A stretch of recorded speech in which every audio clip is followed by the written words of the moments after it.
През есента в Созопол мирише на паламут, казват старите рибари. Най-древният град по българското Черноморие има своя чар през този сезон, когато романтичните кълдъръмени улички опустяват, а есенното слънце посреща и изпраща рибарите.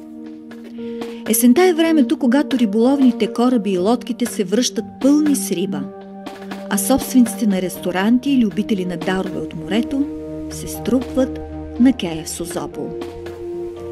Понякога напливът е толкова голям, че уловът изобщо не стига до търговската мрежа, разказват рибарите. За да се набавят необходимите запаси от прясна риба, идват и предприемачи от Бургас, които очакват лодките с пълните мрежи на самото пристанище. Рибната борса си е цяло преживяване, защото освен че кипи търговия, може да се заслушаш и в някоя рибарска история, да разбереш дали този сезон морето е щедро и най-вече кога от север ще дойде паламуда. От края на октомври рибарите са обхванати от така наречената паламудена треска, която понякога продължава и след Николден. Старите морски вълци обаче се оплакват, че паламудът по Южното Черноморие изчезва и се надяват пак да се появи, защото царската риба е най-желана от клиентите. Рибарите казват, че бум на паламуд обикновено се случва веднъж на 7 години и си спомнят 2012, когато морето е вряло от царската риба. А изборът, когато морето е щедро, е голям. Лефер, чернокоп, сафрит, кефал, попчета. В мрежите даже може да се заплете и някоя по-екзотична риба.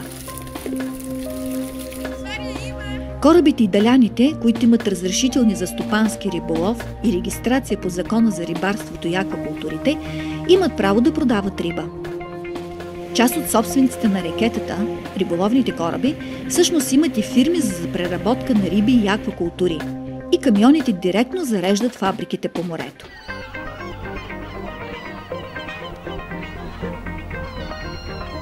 Водите на Черно море осигуряват най-много цаца и рапани. Над 90 на 100 от промишления улов в България се формира от тях. Рапаните се изнасят успешно в Япония и Корея. У нас все още липсват модерни рибни борси, оборудвани с хладилни камери и съоръжения по всички изисквания на Европейския съюз. Но и в нашинските си има чар. Съвсем скоро модерна рибна борса ще има в Черноморец. Там ще има ново пристанище, което ще се изгражда с европейски средства. Модерни борси ще има и в други градове, защото подобни тържища по цял свят са част от облика на един морски град и туристическа атракция.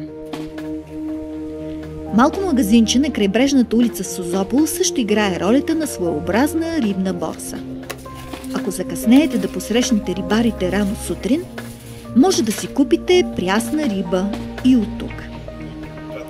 С прясна риба от даляните и корабите зареждат и рибните магазини в града. През есента Созопол мирише на риба, а притихналият град разказва морски истории.